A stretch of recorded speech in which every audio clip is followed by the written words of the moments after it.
Vamos abrir nossas Bíblias no livro de Daniel, capítulo 6. O escritor português José Saramago, ele tem um livro, um romance, intitulado Ensaio sobre a Cegueira. Um livro com uma história muito curiosa, que uma determinada cidade repentinamente é infectada por uma espécie de vírus. E esse vírus ele causava a cegueira de algumas pessoas, chamada de cegueira branca. Só que não era qualquer cegueira que a gente tem hoje. Essa cegueira, na verdade, deixava a pessoa enxergando como se fosse tudo branco, como se ela tivesse mergulhada numa sala toda branca. Ela não conseguia enxergar nada, na verdade, mas os seus olhos, a sua visão ficavam toda branca. E então algumas pessoas começaram a ser infectadas por esse vírus e transmitirem às outras, até que uma boa parte da população foi infectada por essa cegueira branca. Dentre essas pessoas, um médico, ironicamente um oftalmologista, foi infectado pela cegueira branca. E o governo, ele determinou que essas pessoas infectadas, a fim de não passarem o vírus para outras pessoas, fossem isoladas no manicômio antigo, sem supervisão e com recursos limitadíssimos. Sabendo dessa realidade, a esposa desse médico, que no livro não tem nome, é a mulher do médico, ela se fingiu por cega a fim de, juntamente com o marido, ir com outras pessoas no local reservado a eles, nesse manicômio, para que de alguma maneira pudesse ajudar essas pessoas. Essa história do ensaio sobre a cegueira, da mulher do médico, é muito parecido com a história de Daniel. Daniel, ele foi levado a um local de pessoas absolutamente cegas. Não uma cegueira física, como a da história do Saramago, mas uma cegueira espiritual, uma cegueira moral, onde o Império Babilônico estava em tamanha bancarrota moral.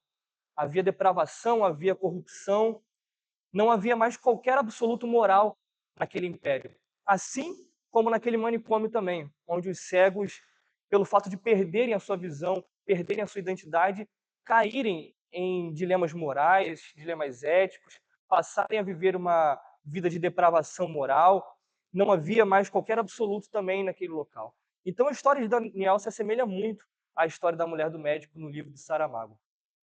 Bem, irmãos, Daniel, do capítulo 1 ao 6, que se encerra hoje, ele trata de uma parte narrativa, uma parte histórica do livro. A gente vê a história de Daniel e de seus amigos sendo levados cativos para o Império Babilônico.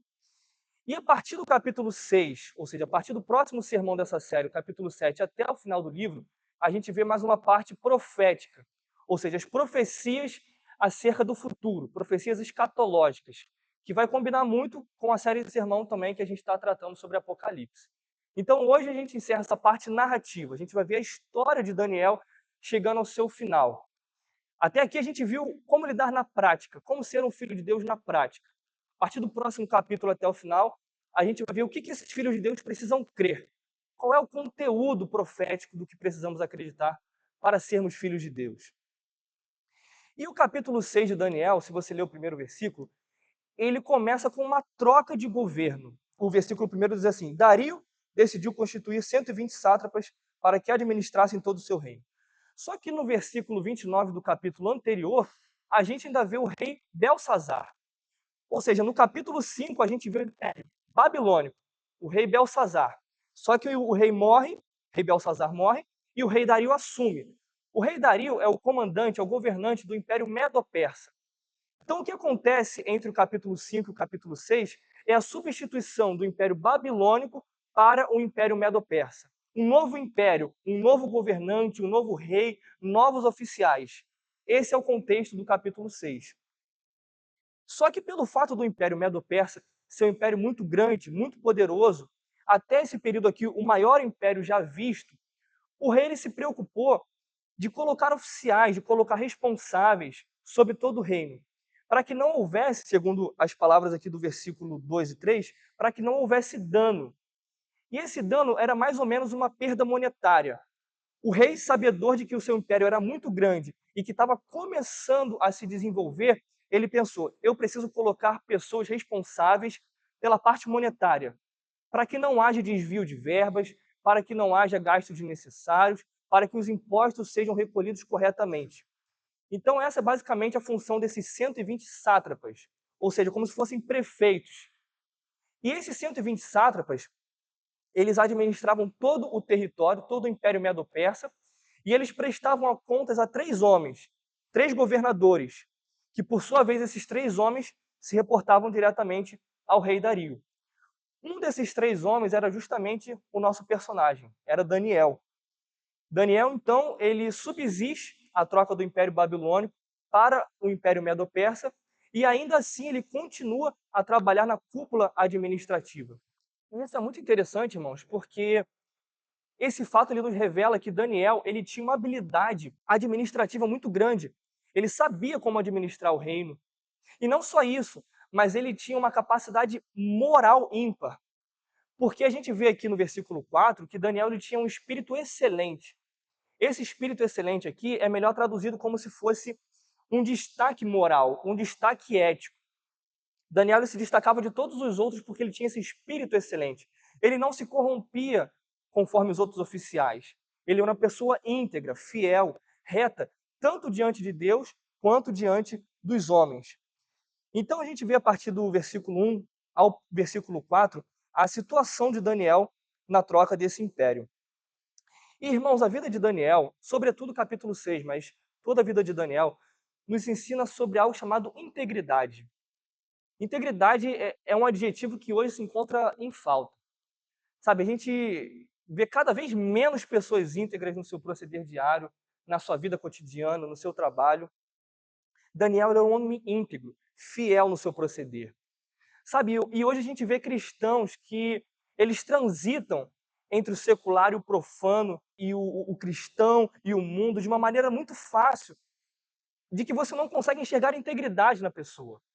Sabe, no direito penal brasileiro, a gente tem um princípio chamado princípio da bagatela, que é mais ou menos o seguinte: você começa a transgredir a lei, a cometer atos contra a legislação penal, contra legislações menores, só que aqueles atos eles começam a ser tolerados pela sociedade. Sabe, o jogo do bicho. O jogo do bicho, por exemplo, até um tempo atrás, era uma contravenção penal. Ele está previsto na lei de contravenções penais. Só que hoje todo mundo joga no bicho. Então ele parou de ser considerado uma contravenção penal, um crime, porque se tornou uma bagatela. Sabe, a gente vive tempos que essa bagatela está começando a vir para dentro da igreja, como se fosse uma bagatela cristã. Sabe, a gente já tolera normalmente, pirataria, baixou no torrent, o fulano colou na escola, colou na faculdade, passou cola. É a bagatela. Falta integridade, falta caráter, irmãos. E é isso que Daniel tinha. É isso que o caracterizava como um homem de espírito excelente e que o fez também ser um dos três homens em todo o governo, em todo o império medo-persa. E já também nesse início de texto, a gente consegue observar muito claramente a doutrina da providência de Deus. Porque se a gente pegar o capítulo 5, versículo 29, acompanhe aqui comigo. Então Belsazar mandou que vestissem Daniel de púrpura, que lhe pusessem uma corrente de ouro no pescoço e que proclamassem que passaria a ser o terceiro no governo do seu reino. Então o rei Belsazar ele promete a Daniel, ele fala assim: Daniel, eu estou te prometendo que você vai ser o terceiro em todo o meu reino. Só que naquele mesmo dia o rei Belsazar morre. E aí o império é suplantado pelo Império Medo-Persa e não se sabia mais de qualquer tipo de promessa feita a Daniel. Só que a providência de Deus na história, irmãos, ela atua independentemente da vontade do homem. Se é Deus que quer alguma coisa, se é Deus que promete, aquilo vai acontecer independente do homem querer ou não. Então o rei Dario coloca justamente Daniel como o quê? Como o terceiro homem em todo o seu império. É a doutrina da providência de Deus que conduz a nossa vida, que conduz todo o universo. E, irmãos, algo que acontece muito, uma percepção errônea, é que a gente acha que se uma pessoa for fiel, se uma pessoa for reta diante de Deus, as coisas lhe serão favoráveis. As pessoas lhe serão favoráveis, as situações todas cooperarão em prol daquela pessoa. E Daniel 6 mostra justamente o oposto. Daniel era uma pessoa reta, uma pessoa íntegra, fiel a Deus, e isso lhe rendeu inveja das outras pessoas. Isso lhe rendeu ira dos seus opositores. Então, irmãos, não é porque a gente é fiel a Deus, não é porque a gente persevera, não é porque a gente é íntegro, que todas as coisas serão favoráveis, que o vento soprará favorável sempre ao nosso favor. Nos versículos 5 a 9, a gente vê uma cilada arquitetada para Daniel. Esses inimigos de Daniel, eles queriam derrubar Daniel do governo. Eles tinham muita inveja que Daniel se destacava, que Daniel não se corrompia, e a luz de fato incomoda as trevas. Então eles começaram a arquitetar um plano, uma armadilha para tirar Daniel de jogada, para tirar Daniel do governo. Na verdade, eles queriam até mesmo matar Daniel. E como é que eles fazem isso? Eles chegam lá no rei: "Rei Dario, olha só, a gente tem aqui uma estratégia política, sabe, para que a gente consiga unificar o Império Medo-Persa", sabe, balela. E aí eles utilizam de um subterfúgio muito interessante, que eles vão lá na vanglória, lá na vaidade do rei. Ele fala assim: "Rei, durante 30 dias, a gente pode fazer com que nenhum homem adore, expresse-se religiosamente a nenhum outro deus, mas que todos eles dirijam súplicas e pedidos somente ao Senhor." Ou seja, eles estavam querendo colocar Dario como uma espécie de semideus. E Dario, obviamente, ficou muito tentado, né? Quem não gostaria de ser elevado a uma condição, uma categoria de semideus? Isso aqui acontece muito nos nossos dias. Sabe, às vezes as pessoas vêm a nós com palavras de elogio, palavras muito dóceis, com muito subterfúgio, mas as intenções do coração são absolutamente escusas. É por isso que nós precisamos ter discernimento, irmãos. Não é todo ouro que reluz, sabe? A gente precisa ter aquela percepção, aquela noção do que de fato está acontecendo. E isso só Deus mesmo para nos dar sabedoria, para detectarmos o que é falsidade e o que não é. Então o rei, muito tentado por aquelas palavras, por aqueles conselhos dos governantes, eles falam: "Não, tudo bem, então assinemos esse decreto, vamos fazer dessa maneira. Se é pelo bem do Império Medo-Persa, se é para unificar politicamente o nosso império, vamos lá, vamos assinar." E o rei, então, assina esse decreto. Irmãos, o testemunho de Daniel, ele era tão forte, ele era tão vívido, que no versículo 5, aqueles opositores, eles falam o seguinte: "Olha, a gente não consegue pegar Daniel em uma simples desobediência, uma simples violação da lei civil. Ele não faz isso, sabe? A gente não vai conseguir pegar ele assim. Então, o que a gente tem que fazer? Tem que fazer com que ele viole a lei de Deus, porque a lei civil ele não viola." Irmãos, olha que testemunho. Já parou para pensar o quanto eu e você estamos distantes dessa realidade? Será que os nossos inimigos, ou até mesmo nossos amigos, nossos colegas de trabalho, nossa família, as pessoas que nos cercam, poderia atestar isso da gente?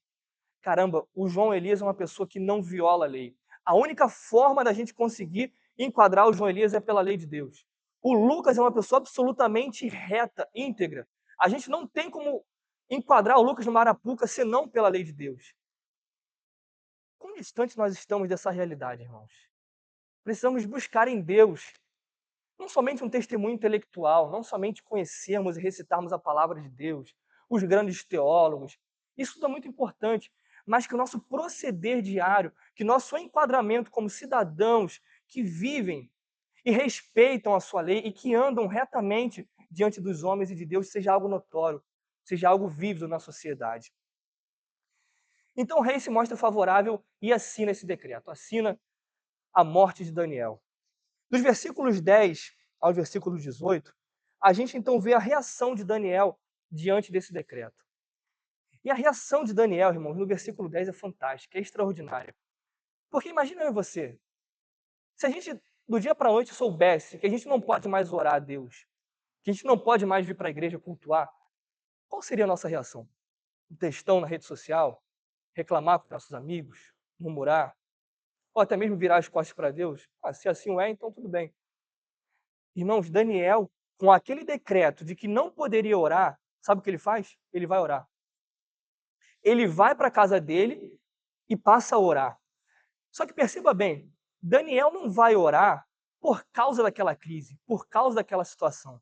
Se a gente vê no versículo 10, a gente encontra que aquele já era o costume de Daniel, que aquele já era o hábito de Daniel. Daniel não vai orar por causa do problema, por causa da crise. Daniel vai orar porque é o que ele fazia dia após dia. Continuamente, pelo menos 3 vezes por dia, Daniel dobra o seu joelho e Daniel se coloca em oração diante de Deus. Olha que reação fantástica, irmãos. Daniel não se deixou levar por conta de um decreto, por conta de ameaça, por conta de nada. Ele continuou a fazer o que ele sempre fazia, porque a oração estava já na agenda de Daniel.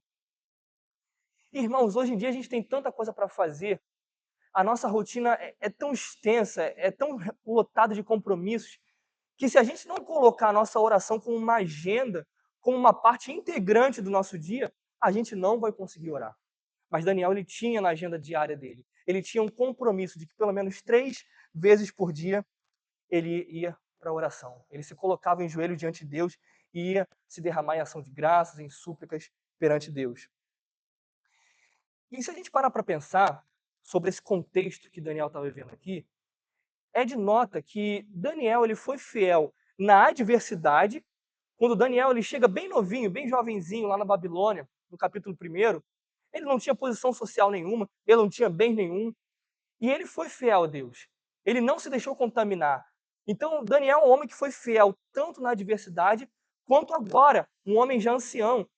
Daniel tinha aqui possivelmente mais de 80 anos. Então, durante esse período de 70 anos que liga para o capítulo 1 ao capítulo 6, Daniel ele foi fiel tanto na adversidade, quanto foi fiel na prosperidade. Quantas vezes, irmãos, ou a gente, ou pessoas que nós conhecemos, são fiéis na prosperidade, na bonança, sabe? Eu tenho de tudo, eu estou numa situação confortável, tenho meu emprego, tenho dinheiro na poupança, tenho aplicação, tenho a minha família. Eu venho para a igreja, eu sirvo, eu sou dizimista, eu sirvo aqui na obra, está em todo culto, todo tipo de oração, mas aí passa pelo aperto, passa pela adversidade e rapidinho vira as costas para Deus. Sabe, o que aquela pessoa adora, na verdade, não é Deus. O que aquela pessoa adora é a situação econômica, financeira, social, é um bem-estar que é o Deus daquela pessoa. E tem o contrário também. Aquela pessoa que, enquanto está no aperto, enquanto está na adversidade, serve a Deus, tem um coração contristado, quebrantado, está em toda reunião de oração, serve tudo o que for possível, e aí Deus abençoa um pouquinho, sabe, um pouquinho só. Nem chega a ser um dos terceiros do nosso império brasileiro. Não, não, Deus abençoa um pouquinho só, dá um emprego, uma condição razoável, e a pessoa já vira as costas para Deus. Deixa de frequentar a oração, deixa de servir a sua comunidade local, a sua igreja, já não ora, já não lê a Bíblia, já não busca mais a Deus. Isso é o que acontece com a gente, irmãos. Sabe, e a gente tem que lutar contra isso. Porque esses dois polos, eles são muito tentadores. Eles chamam muito a nossa atenção, eles captam o nosso coração, as nossas afeições. Por isso que devemos aprender como Daniel, que era fiel tanto na adversidade quanto na prosperidade.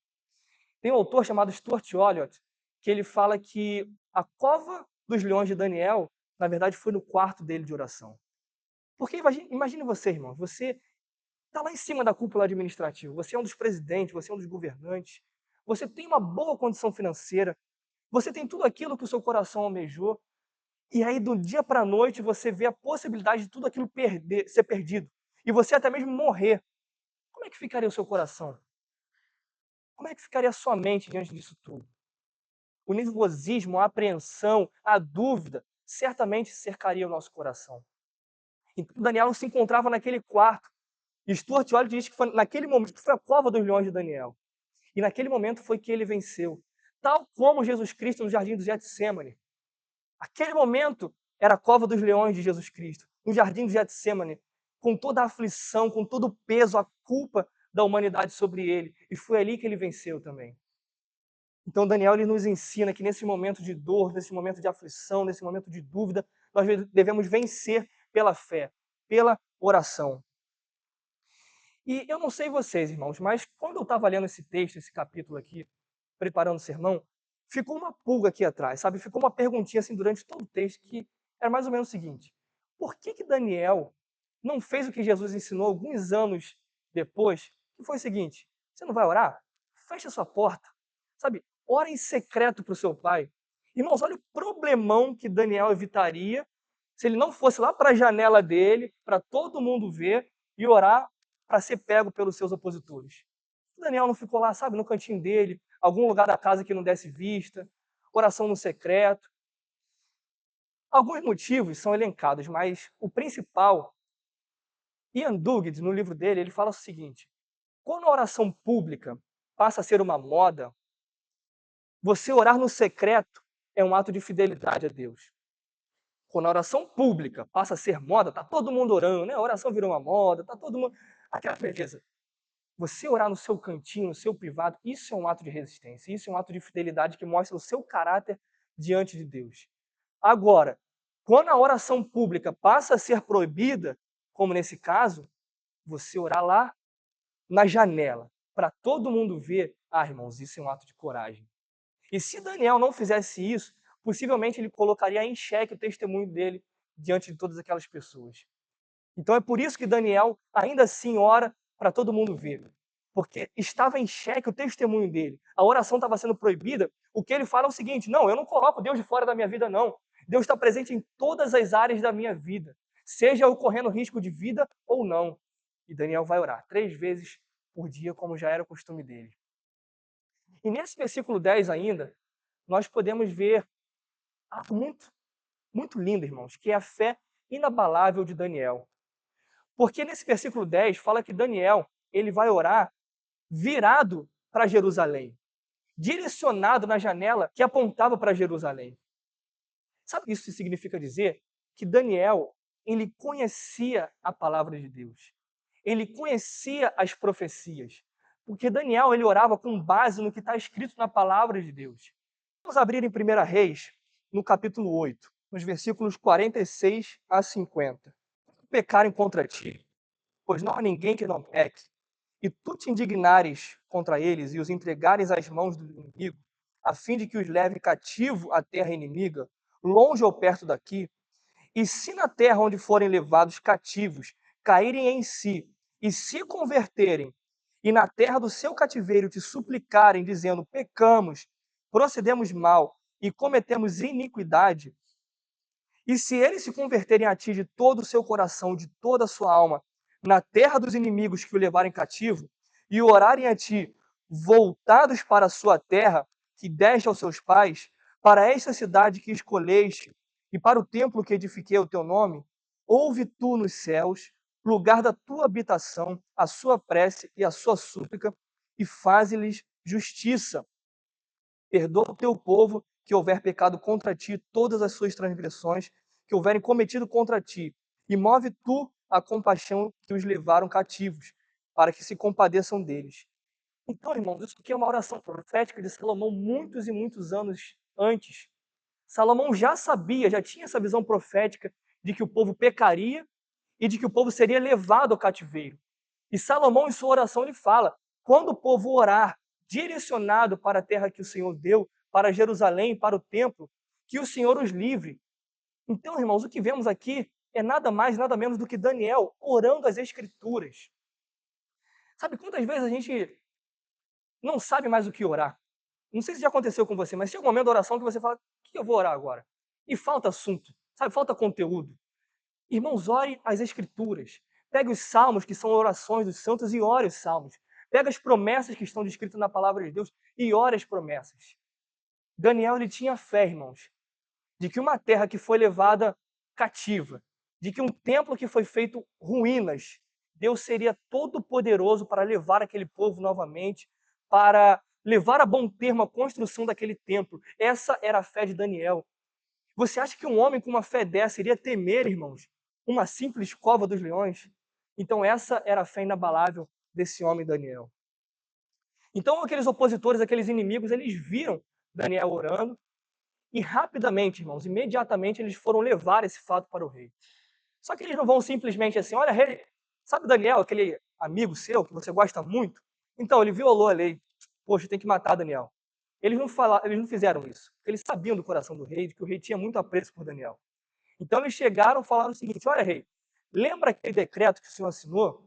Lembra que qualquer pessoa que dirigisse oração ao seu Deus e violasse esse decreto seria morto, seria jogado à cova dos leões? E lembra também, rei, que todo decreto que pensa, ele não pode ser revogado? Ah, rei, pois não, lembro, claro. Aí sim. Ah, então, rei, poxa, agora a gente viu Daniel, aquele seu amigo, fazendo justamente isso, rei. Agora você vai ter que jogar Daniel na cova dos leões. Vai ter que levar Daniel à pena capital. E o rei, irmãos, de mãos atadas, ele não tinha o que fazer. O rei ele até tentou livrar Daniel. Se a gente vê aqui no texto, a gente vê que o rei ele coloca no seu coração que ele livraria Daniel. E ele trabalha por isso. Porque se a gente vê no livro de Esther, existe, na verdade, uma possibilidade, não do decreto ser revogado, mas de um novo contradecreto ser emitido e então mudar um pouco aquele jogo, aquela situação. Só que o rei ele sabia que o império estava começando agora, ele sabia que a sua credibilidade perante os oficiais, perante o povo, seria colocada em xeque se ele fizesse isso. Então o rei, na verdade, fica de mãos atadas. Muito triste, mas o rei dá razão àqueles opositores. E o rei chama Daniel e condena Daniel à pena capital. Ele joga Daniel na cova dos leões. E o rei se despede de Daniel.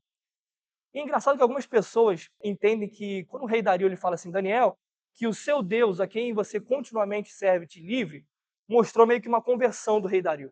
Mas não é isso não. O rei Dario possivelmente não se converteu durante toda a história. Isso aqui era mais ou menos uma saudação formal. Sabe, Daniel, Deus te abençoe. Daniel, que o seu Deus te livre. Então o rei, muito tristemente, se despede de Daniel e se recolhe para os seus aposentos reais. E então, dos versículos 19 ao versículo 28, a gente vê o livramento oportuno. E, irmãos, no final desse período aqui, há um contraste muito forte, muito nítido, entre Daniel e o rei Dario. Porque esse texto fala que o rei Dario ele se recolheu aos seus aposentos reais, o rei Dario foi para o palácio e ele ficou em jejum e pediu que os instrumentos musicais não tocassem. Sabe o que está acontecendo aqui? É o seguinte, o rei Dario ele morava num palácio, num império gigantesco como o da Medo-Persa, e ele tinha à sua disposição os melhores cardápios, as melhores frutas, a melhor comida de todo o império. E não somente isso, mas sabe quando a gente que não tem uma condição como a do rei Dario, às vezes está com insônia e a gente quer dormir? O que a gente faz? Coloca um sonzinho de chuva no celular, né?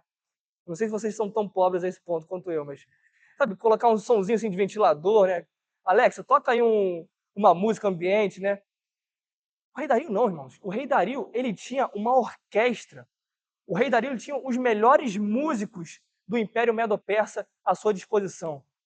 Você imagina o seguinte, irmãos, os melhores compositores de trilha sonora aí, John Henry, Henry Mancini, John Williams. Você imagina essa galera toda assim, à disposição do rei. Poxa, eu tô com sono, toca aí agora. Aí uma orquestra tocando para você dormir.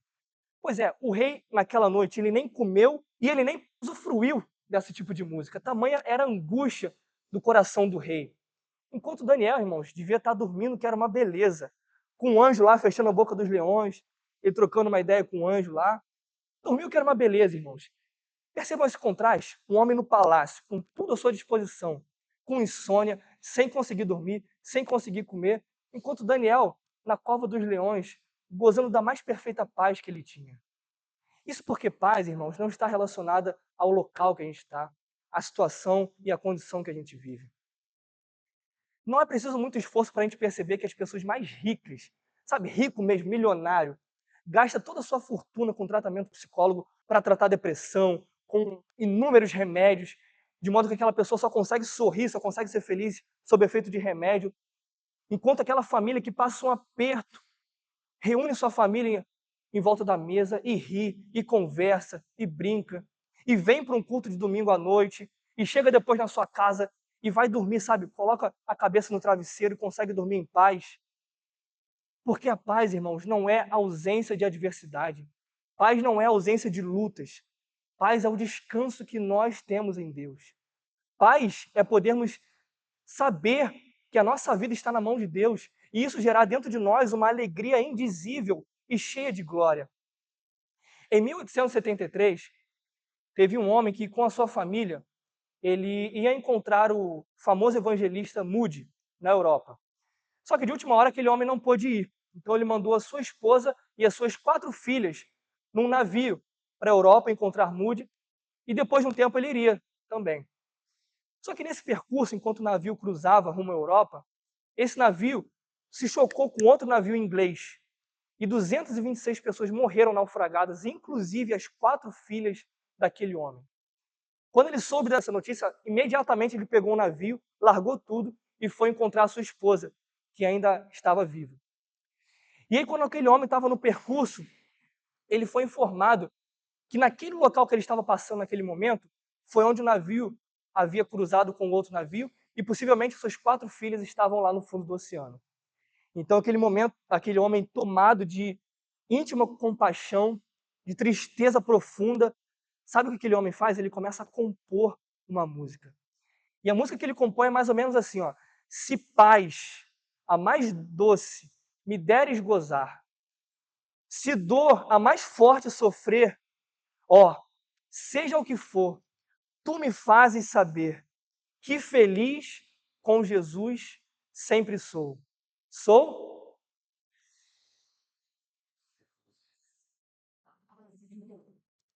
Aí, fica a dica pro pós-lúdio aí. Essa belíssima música que a gente canta, irmãos, foi gerada nas entranhas de um homem que passou pelo mar e ficou imaginando o corpo das suas 4 filhas boiando. Boiando não, porque já haviam morrido. Mas naquele fundo do oceano lá. Porque essa é a paz, irmãos, é a paz que somente Deus pode nos dar.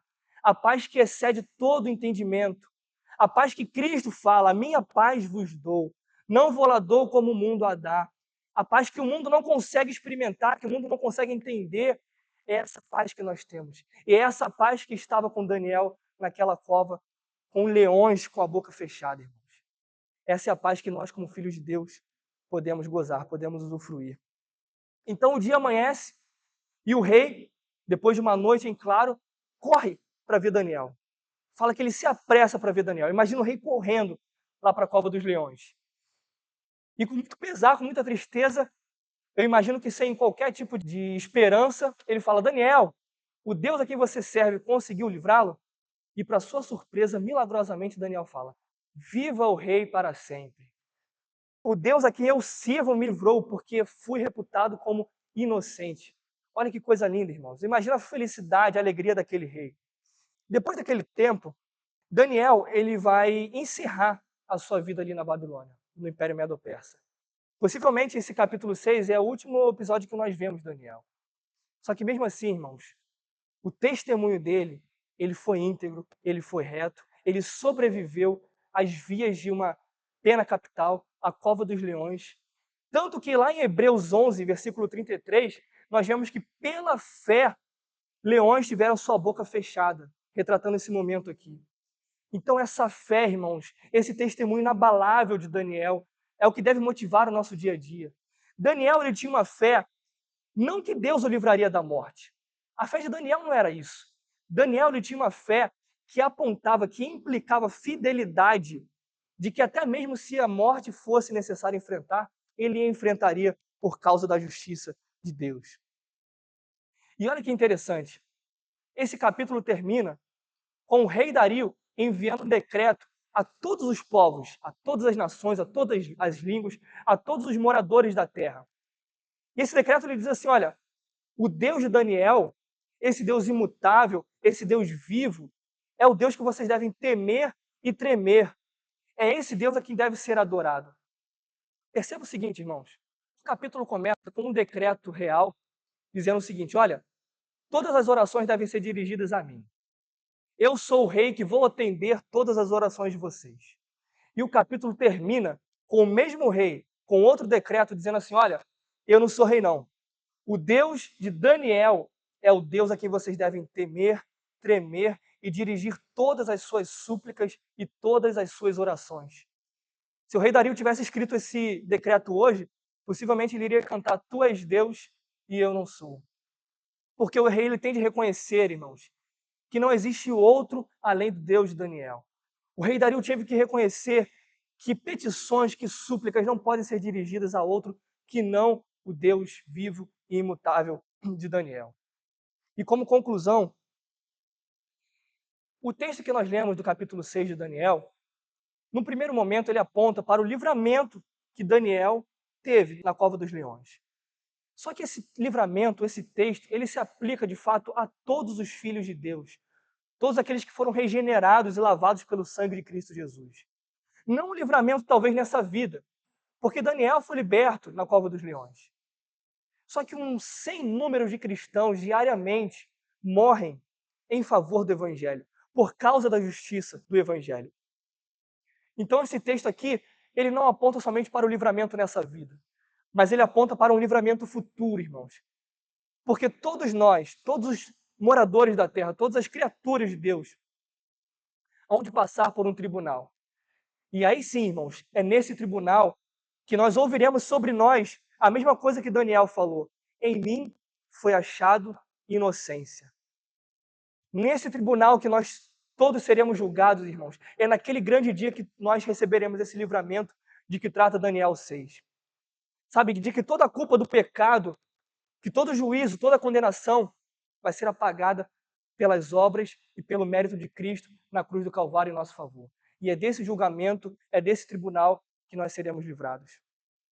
Quando a gente lê esse texto, sabe, quando a gente entende esses motivos, essa tese de Daniel 6, A gente pode ser levado, por conta de uma época muito triunfante, uma geração muito triunfante, a falar o seguinte: ah, então, beleza, é isso aí. Eu vou sair aqui do culto e a partir de amanhã eu vou impactar o mundo, eu vou transformar a cultura, eu vou redimir a cultura ao meu redor, e todas as pessoas do meu trabalho vão reconhecer que eu sou como Daniel, e todo mundo vai se converter. Só que não é bem assim, irmãos. Porque a gente vê que nem rei Dario se converteu, aqueles sátrapas, aqueles governantes não se converteram. Isso significa, irmãos, que o nosso testemunho, ele não necessariamente causa redenção, mas todo testemunho produz reação. Nós não fomos chamados a redimir cultura, a redimir o ambiente que a gente trabalha, a redimir o local em que a gente está inserido. A gente foi chamado a ser fiel a Deus.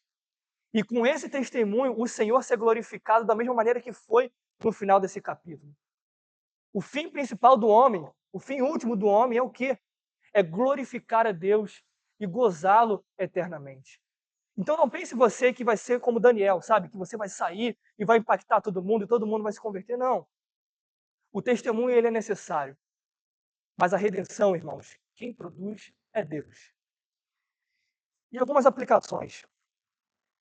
O cristão, enquanto peregrino nessa terra do exílio, deve viver com os pés na terra, mas o coração nos céus. Santo Agostinho, no seu livro Cidade de Deus, ele fala que nós vivemos nessa cidade dos homens, numa cidade repleta de amores próprios, de egoísmo, de pecados, uma cidade despida do amor por Deus, só que nós não pertencemos a essa cidade, nós pertencemos à cidade de Deus, e é para lá que estamos indo. Então nós devemos viver com os pés nessa terra, trabalhando, participando ativamente da cultura, da política, da economia, da academia, só que o nosso coração tem que estar voltado para a cidade de Deus. Tem uma metáfora muito interessante, que é a metáfora da canoa. A metáfora da canoa diz que a canoa ela não foi feita para a terra, ela foi feita para estar na água. E o problema não é a canoa estar na água, mas o problema é quando a água entra dentro da canoa. É mais ou menos isso que acontece com as nossas vidas. O nosso problema não é a gente estar no mundo, porque nós fomos feitos para estar no mundo. O problema é quando o mundo começa a entrar dentro do nosso coração e começa a governar a nossa vida. Daniel, no capítulo 1, ele foi chamado pelo rei Nabucodonosor a participar da universidade pública da Babilônia. E não só isso, mas ele foi convidado pelo rei a ser um servidor público do império. E quantas vezes a gente não ouve na nossa sociedade, jovens, adolescentes, eu não vou prestar vestibular para a faculdade A, B e C por causa da ideologia daquela faculdade, por causa da ideologia das pessoas que estudam lá. Eu não vou prestar concurso público para tal, não vou trabalhar em tal lugar por conta da ideologia daquele local. Irmãos, Daniel estava naquela canoa, só que a água da Babilônia não entrou dentro daquela canoa. Mesmo na Universidade da Babilônia, mesmo servindo a Deus naquele império babilônico, o mundo não tomou conta do coração de Daniel. Tanto que quando ele foi colocado em xeque, quando o rei colocou as iguarias do reino à disposição de Daniel, ele falou: opa, aí não, aí a água entra dentro, eu vou tirar isso aí, porque isso aqui vai violar a dieta da lei. Então isso aqui não. Então Daniel ele tinha um limite, ele tinha como filtro, como norte a palavra de Deus, que norteava toda a vida, toda a cosmovisão de Daniel enquanto cidadão da Babilônia.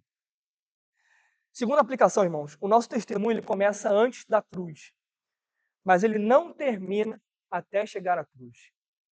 Sabe, é muito importante, quando nós lemos esse texto, de entendermos que precisamos ter um testemunho reto, um testemunho íntegro, fiel como o de Daniel.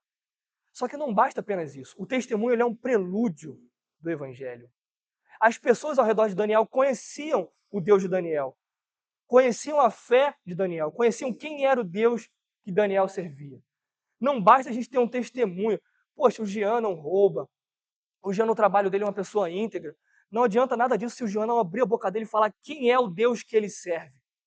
O testemunho ele começa antes da cruz, mas ele só é finalizado, ele só é completado quando se achega à cruz.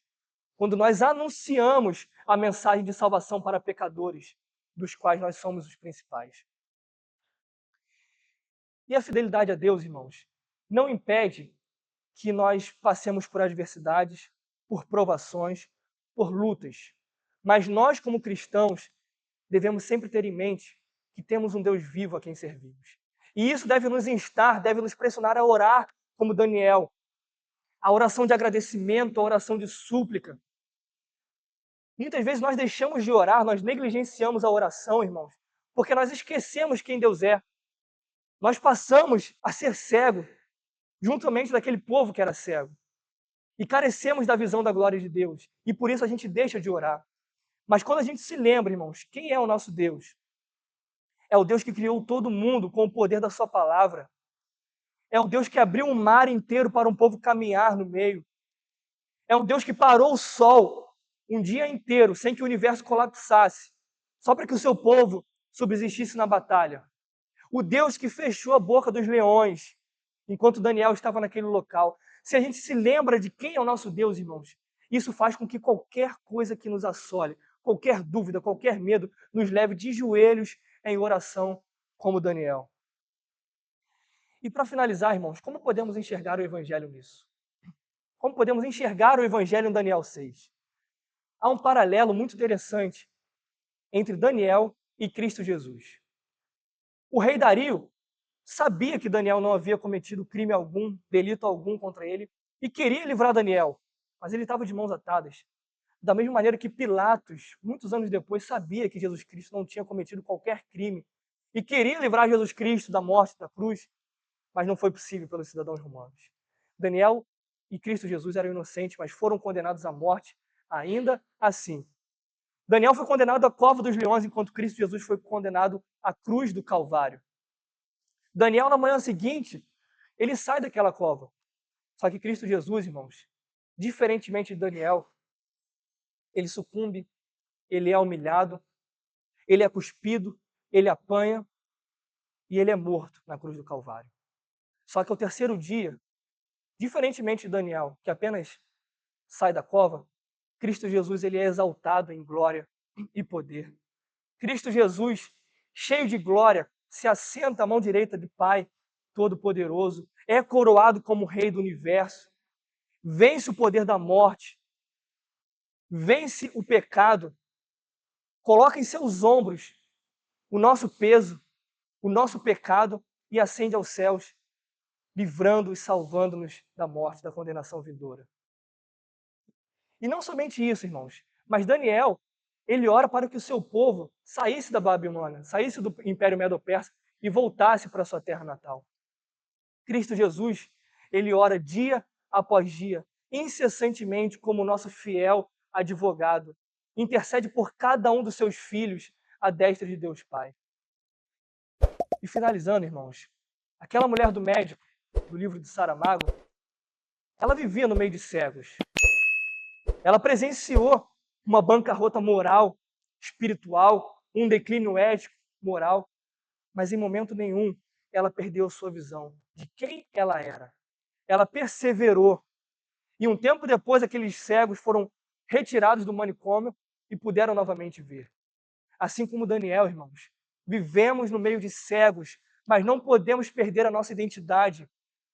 Não podemos perder a noção de que somos filhos de Deus. E devemos, em tempo e em fora de tempo, apregoar as boas novas daquele que pode abrir os nossos olhos e revelar toda a sua glória. Vamos orar.